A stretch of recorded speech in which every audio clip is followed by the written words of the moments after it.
What's good, YouTube? This your man Spill Dog. Man, we've been trying to figure out who we think the fight gonna look like between Bud and Spence. But I had made a video saying that Bud was the biggest puncher that Spence been in the ring with, and I still think that's probably possible. I know he fought Danny, but Danny, you can see a lot of Danny shots coming.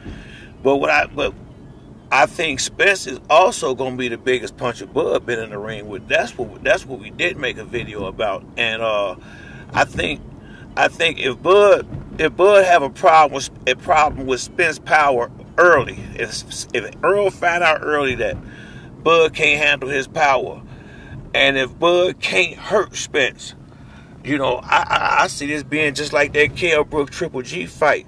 I really do. I see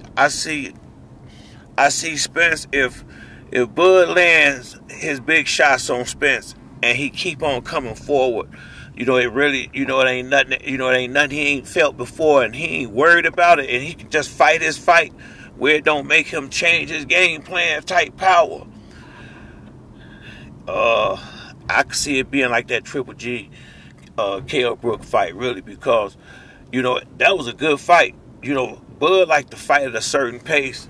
I already don't think he's gonna be able to do that. I'm almost positive Errol gonna force him out of his comfort zone as far as the speed that he want to fight at, and I think he's gonna be forced to fight early. And I think it'll be just like with Kell Brook and Triple G, where he will land some big shots, and it'll be some drama early in the fight. I really believe that, but if it's just, noticeable shots that's really not affecting Errol no more than the punches that Ugas and the rest of these guys laid on him, and he keep pressing forward, forcing the fight out of Crawford and start landing punches too, I think it'd be like Triple G versus Kell Brook. I really do. I see them they may have to stop it early, because that's really gonna tell the whole story of this fight. If Bud big shots don't have no real, if he can't land them, or they don't have no effect on Spence,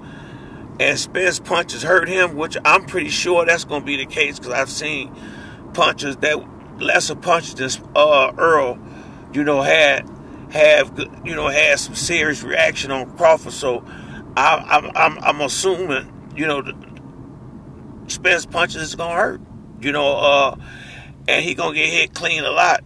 Spence is probably longer than most of the fighters he fought lately.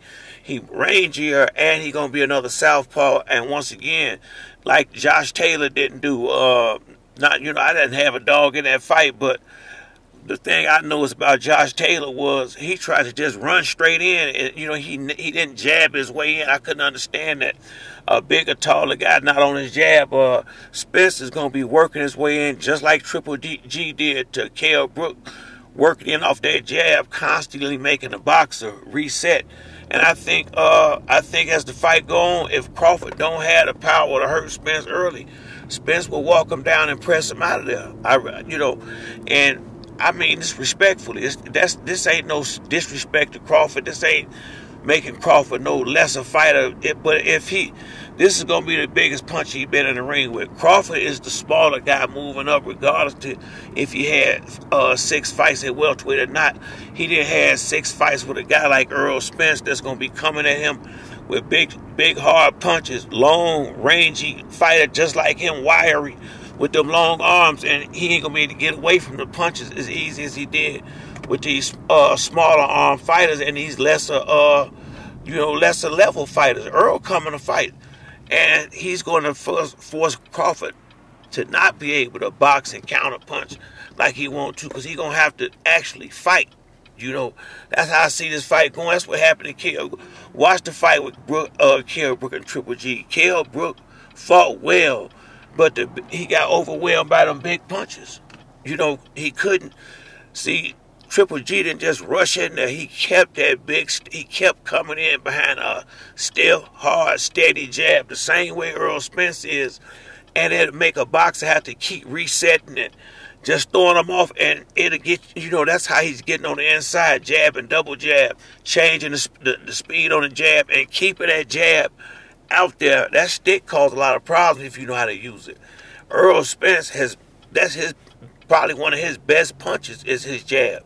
So it's going to be real important to me if Crawford power if Crawford able to hurt Spence or not, because if he can't well, any fighter can hurt a fighter, but if his punches ain't bothering Errol Spence or not, because if he can't bother Errol Spence, if his power won't deter Errol Spence from just coming in at will, he gonna get knocked out. But that's it for me on this video. If you like the video, hit the like or subscribe. To the next time, it's your boy Spill Dog. I'm out.